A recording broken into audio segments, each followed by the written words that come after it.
My YouTube family, welcome to Dhruv Sharma infotainment. तो आज आप सभी को पूरे देशवासियों को हैप्पी सावित्री पूजा।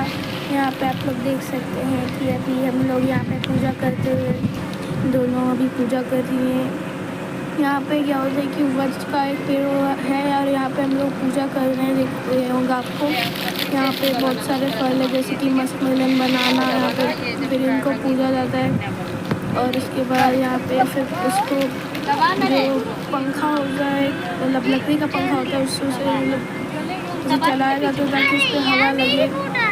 और इसके पीछे बहुत सारी मिथोलॉजिकल कहानी है। यहाँ पे एक आंटी अपने वजह से मतलब जो भी होता है रिचुअल्स को कर रही है।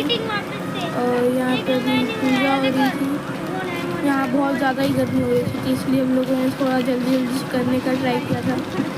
और यहाँ थोड़ी सी आग लग गई थी और जलाइए दीजिएगा आप। यहाँ पे लोग अभी क्या कर रहे हैं, आप देख सकते हैं रस्सी से इसे, मतलब रस्सी नहीं, मतलब धागा जो होता है उससे इसे बांध रहे हैं। और अभी ये लोग बांध रहे, देख रहे हो आपको बांधते हुए। इससे बांधते हैं और उसको इससे चलते हैं। बांधते बांधते इसके साथ परिक्रमा की जाती है ताकि कुछ मतलब इससे कुछ शुभ होता है, ऐसा मैंने सुना है। और यहाँ पे 3 आंटी लोग हैं जो अभी अपनी पूजा कर रही थी। पीछे मेरा दोस्त खड़ा है, अभी देख सकते हैं। यहाँ पे हम लोग अभी यहाँ पे कुछ रिचुअल्स कर रहे थे। और आप लोग कमेंट में बताइएगा कि कहाँ पे रिचुअल्स होते हैं वैसे, क्योंकि हर एरिया का अपना ही रिचुअल होता है। और अभी हम लोग यहाँ पे कर रहे थे। थोड़ा सा एरिया जो था ये जंगल झाड़ का था, इसलिए हम लोग, क्योंकि यहाँ पे मिल नहीं रहा था कोई पेड़, तो हम लोगों ने यही वाला पेड़ हम लोग को मिला था, तो यहीं पे आना पड़ा था। और यहाँ पे पंखा है और ये पेड़ जो था बहुत ज़्यादा बड़ा था, इसलिए यहाँ तक धूप नहीं आ रही थी। और इस रिचुअल में सभी को साड़ी पहनना होता है।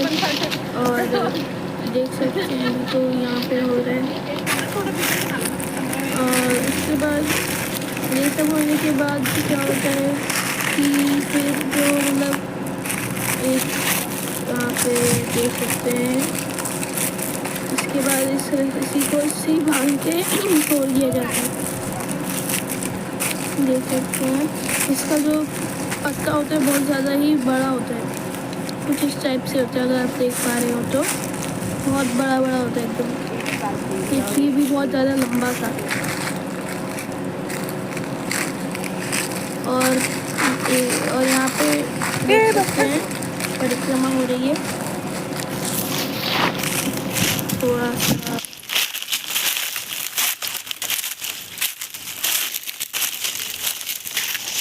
और यहाँ पे हम लोग 7 फेरा, मतलब वो होता है ना कच्चा धागा से 7 फेरा लेना, वही 7 फेरा ले रहे हैं।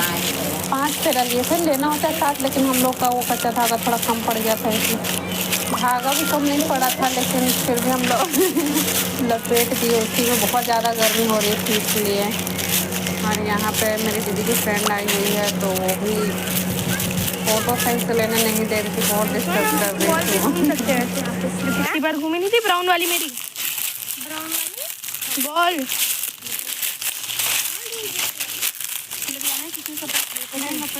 ये सब होने के बाद फिर हम लोग मंदिर गए थे। मंदिर जाके पंडित जी को जो चढ़ाए थे वो सब दान किए। और उसके बाद फिर घर वापस आ गए। घर आए तो फिर अपने हस्बैंड को जो पूजा करना होता है वो सब किए। पूजा, पंखा झूलना और ये सब किए। हम लोग का सब कुछ हो गया था। यहाँ पर फोटो सेशन हो रहा था। अरे पहले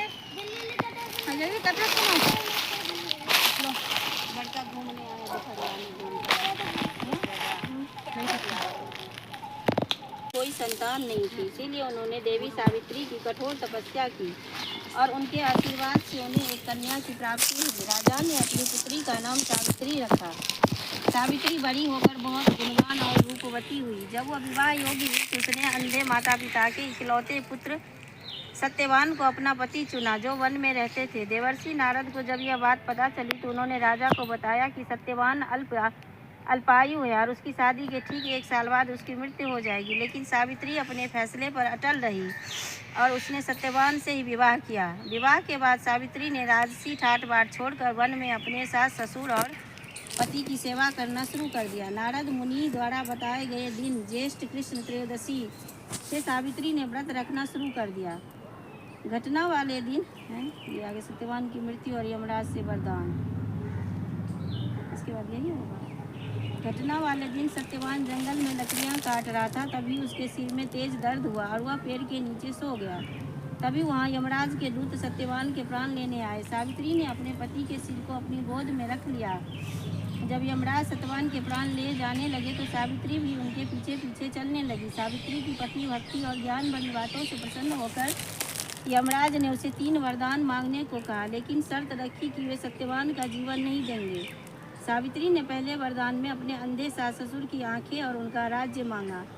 दूसरे वरदान में अपने पिता के लिए 100 पुत्र मांगे। तीसरे वरदान में खुद के लिए सत्यवान से 100 संतानों की मांग की। पतिव्रता सावित्री की बुद्धिमानी और दृढ़ संकल्प के आगे यमराज को हार मारनी पड़ी। उन्हें सत्यवान के प्राण छोड़ने पड़े। उसके बाद सावित्री वापस उसी वट वृक्ष के पास लौटी जहाँ सत्यवान का शरीर था। वट वृक्ष और सावित्री के व्रत के प्रभाव से सत्यवान जीवित हो उठा। तभी से अखंड सौभाग्य के लिए सुहागिनें इस दिन वट वृक्ष की पूजा करती है और सावित्री सत्यवान की कथा सुनती है। बोलो सत्यवान की जय, सावित्री की जय, वर देवता की जय। हो गया? यही था, और कथा तो बहुत है लेकिन यही। चलो चलिए के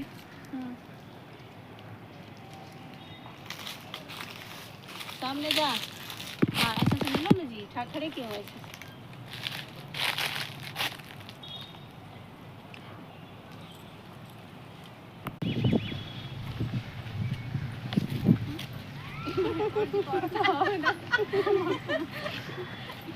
आपका रास्ता बता दीजिएगा, आजा रास्ता।